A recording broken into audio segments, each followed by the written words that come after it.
तर शरद पवार आणि अजित पवार एकत्र आले आहेत, तेही एका लग्न सोहळ्यासाठी। शरद पवार आणि अजित पवार साताऱ्यातल्या वाई इथं लग्न सोहळ्यासाठी एकत्र आल्याचं पाहायला मिळालं।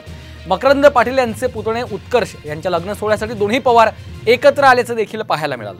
वाई इथं एका लग्न सोहळ्यादरम्यान शरद पवार आणि अजित पवार एकाच ठिकाणी एकाच कार्यक्रमात एकत्र आलेले आहेत। लग्न सोहळ्यासाठी शरद पवार आणि अजित पवार वाई इथं पोहोचलेले आहेत आणि या कार्यक्रमामध्ये या लग्न सोहळ्यात शरद पवार आणि अजित पवार एकत्र आल्याचे दृश्य आपण पाहतो।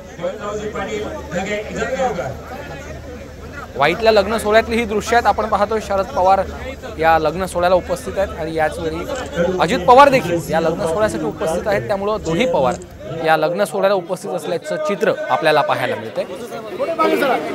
अजित पवारांसोबतच उदयनराजे भोसले देखील या लग्न सोहळ्याला उपस्थित आहेत। शंभूराज देसाई देखील या लग्न सोहळ्याच्या कार्यक्रमाला उपस्थित आहेत।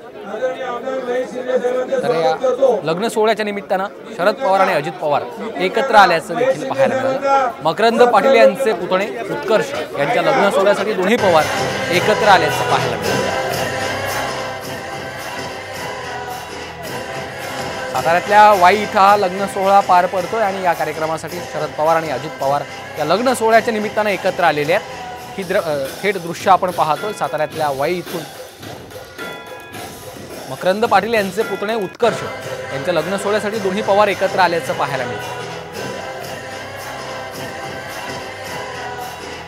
शरद पवारांच्या सोबत श्रीनिवास पाटील देखील या लग्न सोहळ्याला उपस्थित आहेत। दुसरीकडे उपमुख्यमंत्री अजित पवार या लग्न सोहळ्याच्या निमित्तानं उपस्थित आहेत, त्यामुळे या सोहळ्याच्या निमित्तानं शरद पवार आणि अजित पवार एकत्र आल्याचं पाहायला मिळालं। साताऱ्यातल्या वाई इथं हा लग्न सोहळा पार पडतोय। मकरंद पाटील यांचे पुतणे उत्कर्ष यांच्या लग्न सोहळ्यासाठी दोन्ही पवार एकत्र आलेले आहेत।